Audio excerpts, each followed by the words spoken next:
Le PSG n'est pas champion du monde des clubs après avoir gagné la Ligue des Champions. Est-ce que vous êtes surpris, Pierre, voilà, parce que vous avez vu ce soir dans cette finale? Chelsea m'a surpris, mais pour moi, il y a un élément qui est flagrant, c'est qu'il y a la rupture, enfin, plus d'essence, quoi. Et ça s'est vu dans les duels. J'ai trouvé aussi que même dans leur lucidité, des passes même assez simples de temps en temps, ils ont raté des choses comme Vitinha ou João Neves qui ratent jamais d'habitude. Donc voilà, il y avait je trouve que le dispositif aussi tactique était très allongé entre la défense et le milieu de terrain et les attaquants. Des fois, il y avait 60 mètres, c'était compliqué. Et puis en face, il y a quand même un gardien qui a fait des arrêts exceptionnels. Moi, je trouve que l'argument physique est toujours un peu facile à prendre en compte. C'est un peu comme l'état d'esprit. Quand ça se voit comme ça, Hervé, c'est pas pareil. Non, je pense qu'ils sont tombés sur une équipe qui les a fait déjouer aussi. Les pressings hauts des joueurs de Chelsea d'entrée, parce qu'ils n'étaient pas fatigués après 5 minutes. C'est qu'on a senti aussi qu'ils sont tombés pour une fois sur une équipe qui a su trouver quelque chose pour les empêcher de jouer. Et notamment de jouer, de prendre ils sont devenus maîtres du milieu de terrain, les pressings, ils ont mis en difficulté, ils n'arrivaient pas à trouver des solutions même de passe, parce qu'eux-mêmes n'arrivaient pas à se démarquer. Et à un moment, c'est la fatigue, c'est la lucidité pas qui fait nécessairement ça. la fatigue. Si. Non, pas nécessairement la fatigue, parce que après 5 minutes, on ne peut pas dire que c'est tous fatigués. Non, mais alors on nous explique depuis, juste la lucidité, Hervé, je te parle. Non, mais on nous explique depuis des semaines que physiquement ils sont au top niveau, ils ont été super bien gérés. Chaque match, ils font les différences physiquement, puis d'un seul coup, donc c'était la réalité. Donc ils ne peuvent pas être aujourd'hui complètement cramés après 2 minutes de jeu. Chelsea a fait autant de matchs qu'eux. Ils ont joué, Chelsea a joué l'Europa League. Oui, conférence Europa. Donc ils ont joué le Donc vous êtes anglais. C'est Enzo Maresca qui a battu Luis Enrique tactiquement, c'est ce que vous dites comme Hervé? Je pense non, il y a un élément. Et je sais que je vais tomber dessus, on va encore m'allumer, mais je le dis à chaque fois, pour jouer comme ça, il faut des défenseurs qui sachent presser et qui soient bons dans la profondeur. Aujourd'hui, je suis désolé, et Beraldo, à chaque fois que je vois jouer, je dis comment on peut continuer à presser, à jouer comme ça. Et quand tu dis qu'il y avait un écart, mais il y a toujours l'écart. On ne prend pas le Real en considération. C'est pas une équipe, le Real. Ils n'ont pas eu de situation. Deuxième du championnat. C'était rien du tout. Non, des pimpins. Jamais vu une équipe aussi catastrophique au Real. Vous avez bien vu, quand même, tout le monde a vu que... Le pire Real de l'histoire, vraiment, c'est ça que vous êtes en train de nous dire. C'était le pire Real de l'histoire. Ce que fait Luis Enrique d'habitude et ce qu'il met en place avec son équipe, personne ne l'a reconnu ce soir. C'est pas ce qu'a demandé Luis Enrique, c'est pas une bataille tactique. Enfin, même dans le pressing, même ce qu'a demandé le coach de Chelsea. Il a raison, Hervé, ça a buté dès le début. Et je pense que c'est ça qui a mis en fait le grain de sable dans la machine, qui a fait que tes automatismes n'étaient plus là. Tu tombes sur un très bon gardien qui a fait, là pour le coup, le match de sa saison. Tu butes surtout. Et donc après, forcément, je trouve que le PSG n'a rien pu mettre en place, ou en tout cas appliquer ce qu'on avait déjà vu. Mais regarde les décrochages de Dembélé. Quand il est suivi par 2-3 joueurs, à un moment, il lui a demandé de décrocher un peu Dembélé. Il n'y arrivait pas. Alors peut-être que physiquement, il n'était pas au top, ça c'est un autre débat. Mais je veux dire, sur la structure même du jeu, sur la manière dont les joueurs étaient placés, sur l'utilisation du côté gauche, la faiblesse du côté gauche parisien. Mais ça, il l'avait étudié.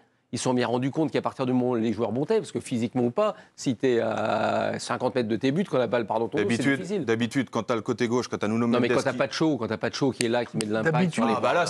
D'habitude, tu sais ce que tu as les deux centraux qui sont écartés, donc Pacho et Vitinha qui vient entre les deux. Et comme ça, Nuno Mendes, et là, ils n'ont pas pu le faire, parce que Beraldo, il est toujours décroché, et Vitinha, il est de son côté pour prendre le ballon. Ils ne pouvaient pas construire le jeu. C'est pour ça qu'ils ont été pris. Sébastien, est-ce que vous êtes d'accord avec le président qui nous dit, et notamment, ça part aussi de derrière, si par exemple Pacho avait été ici présent, on avait peut-être une autre finale pour les Parisiens? Oui, d'accord. Moi, je disais depuis toute la fin de saison, je disais qu'ils avaient quand même une chance inouïe, mais aussi une qualité incroyable de gestion qui faisait qu'ils n'avaient aucun blessé. Parce qu'il y avait quand même un 11 type qui ne bouge plus. Allez, on peut prendre un attaquant, si vous voulez, entre Doué et Barcola de temps en temps. Mais sinon, ça ne bouge jamais. Ils n'ont pas eu un blessé, pas eu un suspendu. Donc, il y avait une très bonne gestion et en même temps, un peu de réussite. Donc là, effectivement, la présence de Beraldo, elle n'aide pas. Mais surtout, et c'est là où je vais un peu quand même sur la dimension athlétique, c'est qu'ils se sont fait entrer dans la gueule, comme jamais ils ne se sont fait rentrer dans la gueule depuis 3 ou 4 mois. Donc à un moment, vous avez aussi, quand vous dominez autant le football... Depuis 3 ou 4 mois, parce qu'en Ligue des Champions, il y a comme des équipes qui ont essayé de leur rentrer physiquement, et qui n'y arrivaient pas. Et mentalement. Chelsea, ce qu'a fait ce soir Chelsea, je ne l'ai pas vu faire depuis 3 ou 4 mois. Mais parce qu'il y a peu d'équipes qui ont joué comme Chelsea. Quand Aston Villa les a bousculés, rappelez-vous la deuxième mi-temps, mais ils les ont mis en énorme difficulté, mais pas parce qu'ils étaient fatigués, parce qu'ils ont du mal face à des équipes qui leur mettent ce type d'un match. Mais il y en a d'autres qui ont essayé. Il faut prendre en considération aussi de temps en temps que ils ont eu du mal aussi contre Liverpool, peut être douée et peut être forte dans un moment un quart d'heure, 20 minutes où tu prends le dessus, bah, ça arrive des fois en plein match. T'es pas obligé de faire 95 minutes tout le temps, en fait, où c'est Roga Bonito. Hein. Enfin, c'est normal aussi que Chelsea... Je dis pas le contraire. Non, mais... J'ai pas dit que c'est normal. Non, j'étais surpris de la qualité de Chelsea. Moi, j'avais vu beaucoup de leurs matchs pendant la Coupe du Monde des clubs. Et je les avais pas vus à ce niveau-là. Alors, c'est vrai qu'ils étaient solides, physiquement, ils prenaient peu de buts. Ça, c'est vrai. Mais ils n'avaient pas cette qualité technique dans les ressorties de balles. Là, mais quand tu prends l'exemple d'Aston Villa, Aston Villa, ils prennent la foudre. Mais ils arrivent à faire le dos rond, à être costaud, à être solidaires. Ils défendent bas. Là, en fait, il y en a qui allaient presser devant. Derrière, ça recule. Au milieu, c'est un taureau parce qu'ils sont trop à courir dans tous les sens. Tu as bien vu que... Si Aston Villa, t'as pas le défenseur qui rate sa tête à 2 mètres des buts, là c'est pas lié à Paris. Oui, non, mais d'accord, mais là si t'as pas Palmer à Chelsea aussi, c'est pas pareil. Palmer, t'as vu le match qu'il fait, enfin, je veux dire. Non, mais t'as vu mais le problème défensif et collectif qu'il y a eu, parce que c'était un problème collectif. Parce qu'on a toujours vanté le collectif, et à juste titre, de Paris Saint-Germain. Je comprends ce que tu veux dire. Là, aujourd'hui, ils ont été en difficulté parce qu'ils sont tombés sur des problèmes. Alors peut-être que physiquement ils sont pas au top, ça je dis pas le contraire. Tomber sur Beraldo, c'est dur parce que par exemple, Kvaratskhelia ce soir. Kvaratskhelia qui a réalisé une saison défensive exceptionnelle, ce soir il était absent. Ouais. Et ça s'explique pas quand même.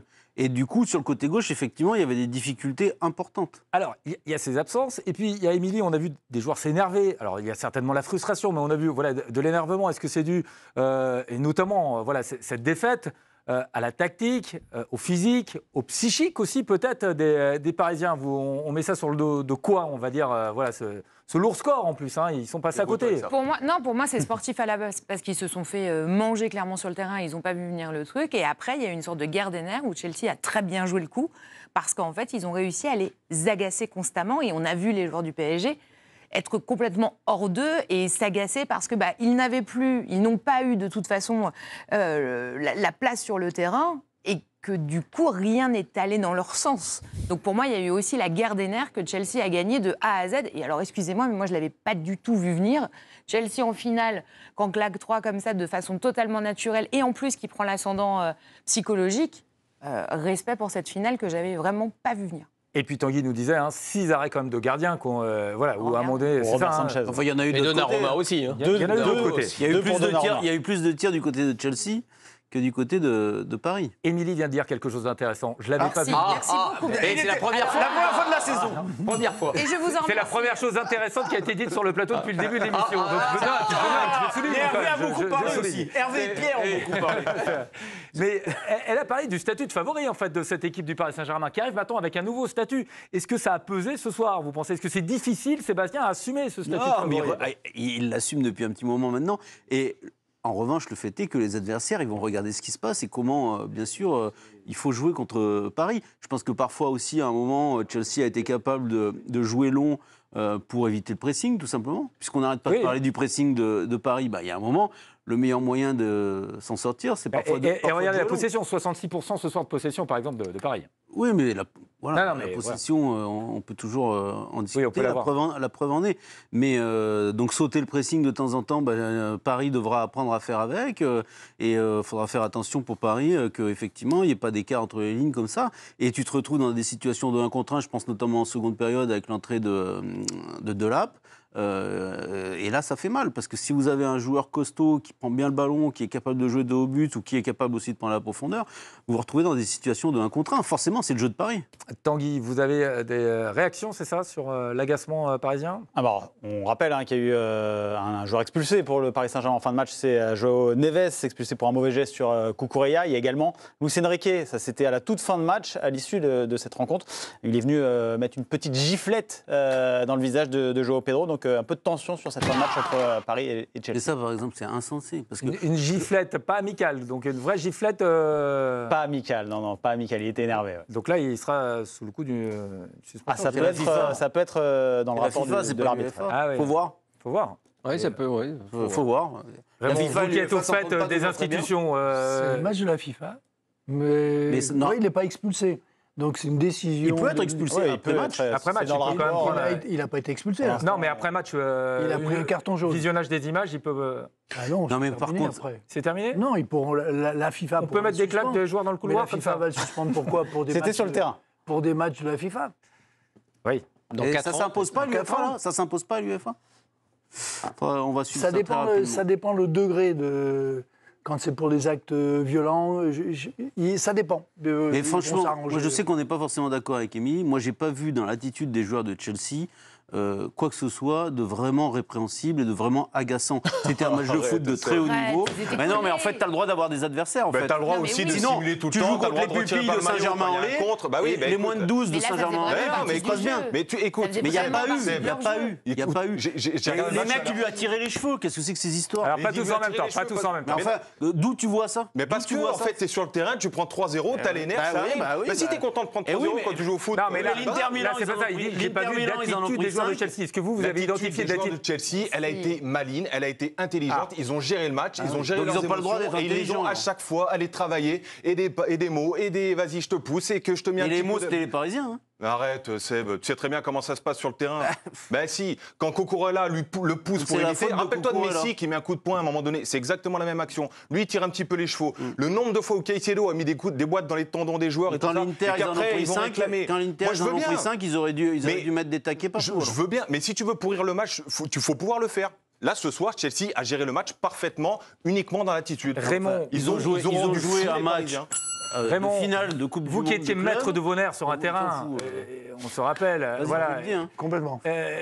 Comment vous expliquez la réaction des Parisiens? Est-ce que vous pensez que ce sont les joueurs de Chelsea qui les ont provoqués ou tout simplement les Parisiens eux-mêmes qui sont sortis du match?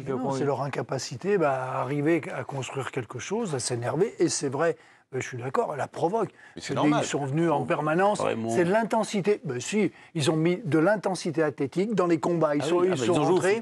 Et regarde, sur tous les coups de pied arrêtés, ils sont venus pousser, ils sont venus gueuler, ils sont venus à 3 ou 4. Ils ont créé ce climat. Ils les ont fait sortir du match. Ils les ont fait sortir du match, c'est bien. C'est bien joué. On ne dit pas que c'est pas bien. Mais un peu. Mais ils l'ont fait. C'est-à-dire qu'ils ont le droit de tirer les cheveux, c'est de la faute des joueurs de Chelsea. Personne n'a dit. Mais sinon, mais tu vas jouer à puissance 4 et tu ne fais pas du sport. C'est que ça, c'est un rapport de force à chaque match. Donc l'attitude des Parisiens, quand tu te retrouves avec Joao Neves, qui déjà précédemment était à 2 doigts de péter les plombs, qui se retrouve à tirer les cheveux d'un type. Tu penses pas ça. Mais rappelle-toi ce qu'a fait Suarez. Seb, t'es à la 85e minute. C'est pas mieux. Il avait peut-être faim. T'es à la 85e minute. C'est pareil. Non, si tu me prends l'exemple de Suarez. La 85e minute, il y a 3-0. Le mec, il sait que c'est perdu. Bien sûr. Mais tu as marché sur l'Europe pendant des mois. Oui. Tu as gagné tous tes matchs. Tu peux en perdre aussi. Si à chaque fois que tu perds un match, ça se passe comme ça. Attention, il perd 3-0. Non, mais il y a l'attention. Non, mais on peut. Hervé, ils ont plus le droit de perdre. Voir sur quelque chose parce que vous l'avez dit tout à l'heure. Vous dites Chelsea, ils ont peut-être trouvé la clé. Tout à l'heure, tactique, vous disiez un peu pour battre le Paris Saint-Germain. Et peut-être aussi psychique. Ils ont peut-être trouvé une clé là maintenant où on a trouvé le tendon d'Achille du Paris Saint-Germain. Ils ont 2 milieux quand même. Ça va à la Maillotche, que ce soit Enzo ou alors Caicedo, c'est vrai qu'il ne rigole pas. Donc, et plus vous êtes en difficulté, plus vous avez de difficulté à vous trouver sur le terrain. Mais si en plus, dès que vous voyez un adversaire comme ça, qui est accrocheur, qui va vous mettre de l'intensité, du physique, de temps en temps, vous pouvez un peu dégoupiller. Ça fait partie du jeu. Moi, ce que j'ai trouvé super intéressant à Chelsea, c'est cette manière, mais dès le début du match, parce que jusqu'à présent, on avait vu un Paris Saint-Germain qui mettait l'emprise sur le jeu en général d'entrée. Et là, ils se sont retrouvés en difficulté par tous ces pressings, ce milieu de terrain, parce qu'on avait l'impression qu'il n'y avait plus personne au milieu de terrain. On a toujours vanté le milieu de terrain du Paris Saint-Germain. Oui. Là, vous êtes rendu compte, ils étaient en immense difficulté par des positionnements, des placements. Et alors, je ne sais pas si c'est Delap qui avait dit ça avant le match. Il avait dit, vous allez voir, ils vont retrouver une équipe, on est très différents des autres, parce que nous, on fait des pressings, on est capable de récupérer la balle haute. Non, oui, mais enfin, il avait dit ça. Et c'est vrai. Il a vu juste. C'est vrai. En tout cas, sur celui-là, il avait une chance sur deux. Il a vu juste, mais il y en a qui ont essayé de faire des pressings contre le PSG. Ils ont pris un taureau, ils ont vite reculé de 30 mètres. Mais tout à fait. Moi, je veux bien. Ça se trouve, ce match-là, tu le rejoues plus tard, il sera plus en difficulté. Il n'empêche que là, on est obligé de juger celui-là, on ne va pas juger un autre. Non, mais ils sont passés à côté complet. Ils sont passés à côté. Parce qu'ils étaient fatigués, Pierre, c'est ça? Mais moi, je sais ce que c'est la fatigue sur un terrain et je peux vous dire que la lucidité pour faire un contrôle ou faire 4 mètres au lieu d'en faire 12, et ça change tout. Donc moi, je veux bien qu'on m'explique qu'en fait, c'est Chelsea qui était très fort et que le PSG a été coincé tactiquement et tout ça. Ils ont plus d'essence. Tactiquement, dans les passes, dans la lucidité, dans les déplacements, rien n'est ordonné. Moi, ça fait 6 mois que j'ai pas vu le PSG avec un bloc comme ça en défense de 60 mètres. Au milieu, c'était un taureau. C'est-à-dire que des fois, il y avait des zones de 30 mètres où il n'y avait personne. Je vais juste un petit peu plus loin, Pierre, dans la réflexion, mais le Paris Saint-Germain est allé au bout en Ligue des Champions, justement. Est-ce que cette compétition, nouvelle compétition, qu'on découvre aussi, qu'on apprend, on l'a parfois critiqué sur le calendrier, mais ça veut dire que ça sera quasiment impossible de gagner la Ligue des Champions, plus d'enchaîner avec un titre de champion du monde des clubs. Il faut juste une gestion différente. Parce que physiquement, on ne peut pas. Il faut faire une gestion différente que ce qu'on fait d'habitude. Oui. Chelsea, ils ont fait quoi? Ils ont bien gagné la Ligue Europa, non? Si je ne m'abuse. Bon, ils ont même joué plus de matchs. Alors, Ligue conférence. Et peut-être avec un peu moins d'intensité, mais je ne sais pas. Ouais, mais enfin, les matchs, il faut les jouer quand même. Ils ont fait les matchs. Il faut faire des matchs. Et en plus, la gestion du Paris Saint-Germain de ses joueurs était très intelligente. Mais oui, elle est très bonne. On a vu, il y a plein de joueurs qui n'ont pas joué. Non, il faut arrêter. Ça peut arriver. Par exemple, le joueur le plus dangereux quasiment en première mi-temps, c'était Hakimi par ses montées côté droit. Bon, donc lui, il avait encore du coffre. Et c'est un de ceux qui a peut-être plus de minutes de jeu. Donc ça dépend aussi de la structure des équipes en face de vous. Et c'est pour ça que c'était vachement intéressant de voir Maresca avoir fait ça. Mais c'est pas pour ça que... Et Maresca fait un boulot, attention. Enrique n'est pas capable de répondre. Bien sûr qu'il peut répondre. Simplement, les joueurs sur le terrain n'ont pas eu à un moment les capacités à le faire. Que cette physionomie de match, pour moi, si ça avait été le premier match de la Coupe du Monde des clubs, on aurait compris, on aurait dit la fatigue, etc. Là, quand tu vois tout le parcours qu'ils ont eu, on n'a jamais ressenti ça. Ouais. Là, cette image-là du PSG, en quelques jours après, c'est quand même très étonnant. La finalité, elle est affreuse, alors que tout le long, on pensait qu'ils allaient être fatigués, on pensait qu'on allait voir des cagades ou des changements ou des blessures, et pas du tout. Et là, sur une finale, t'as tout qui explose. C'est quand même. Alors, je termine là-dessus parce que ça m'invite. Paru fatigué avant. Contre les Brésiliens, ils avaient été un peu en difficulté. Contre Benfica, etc. Alors on aurait dit à l'époque, non, c'est qu'ils sont fatigués, puis alors ils se sont retrouvés, ils sont plus fatigués pour la finale. C'est des rapports de force. Non mais d'accord, toi tu veux tout analyser à travers la tactique, j'entends. Non, pas que tout, pas tout, parce que ça c'est des éléments qui s'arrivent. Dans le sport, il y a quand même la dimension athlétique qui prend le dessus sur tout. C'est-à-dire que si t'es cuit, t'as beau avoir le meilleur entraîneur du monde, le meilleur relais sur le terrain, à un moment si t'es cuit, t'es cuit. Oui, mais enfin, si t'es cuit, c'est... Les duels, ça s'est vu, ils se sont fait secouer, mais... Non, mais s'ils sont si cuits que ça, mais je sais même pas comment ils ont éliminé le Real Madrid, comment ils ont éliminé... Je te parle pas de ça. Je voudrais juste qu'on prenne un tout petit peu de hauteur, voyez-vous. Maintenant, on jette beaucoup d'ailleurs. Non, parce que vous me parlez, en effet, de l'état physique. On a tous constaté quand même qu'il y a une petite panne pour les Parisiens. Mais est-ce que c'est pas dû, notamment, au fait que c'est le dernier match de la saison? On a parlé de l'aspect psychique, et là je me tourne vers le président, qui est psychologue. Psychologue, bien sûr. Non, on connaît l'impact. Le fait que ils arrivent au bout ce soir, est-ce que c'est pas ça aussi? Il y a une forme de relâchement, on va dire. Voilà, ils étaient sous pression depuis des semaines, des mois même, et là, ils savaient que c'était la fin. Voilà, il y a eu cette forme de relâchement ce soir qui a eu lieu psychologiquement peut-être pour les joueurs. On peut, si on a envie de le dire, on peut le dire sans problème. Oui, j'avais envie de le dire, j'étais parti dessus. Pour moi, il y a une bataille athlétique que le PSG a perdu. Ils se sont fait bouger. Donc il faut qu'ils fassent de la muscu à l'intersaison. Non, ils se sont fait dans les duels, ils ont été battus. Dans les courses, ils ont été battus. Dans le positionnement, ils ont été battus. Il n'y a rien à dire. La première mi-temps, elle était claire. Chaque attaque, on a l'impression que Chelsea pouvait avoir une possibilité de marquer. Il y avait des boulevards au milieu de terrain. Il y avait des espaces à chaque fois. Parce que Chelsea... Pour échapper au pressing, on l'a vu quelques fois, ils sont ressortis à une touche, deux touches. Ils ont toujours trouvé vite une solution de l'autre côté. Ils ne se sont pas laissés enfermer, ce qui fait qu'ils ont obligé le PSG à reculer. On le voit sur le deuxième ou troisième but. Ils sont 3, alors que Chelsea sont 5 en position offensive, qui sont revenus. Ils sont 3, 4. Et la manière de revenir... Dont Beraldo. Donc ils sont et la manière de revenir défensivement. Défensivement, on a vu des blocs. Mais il y a tellement d'espace. Les joueurs n'avaient pas le temps. C'était pas quand même rassurant. Tu y arrives avec ta clochette là? Je vais y arriver avec la clochette.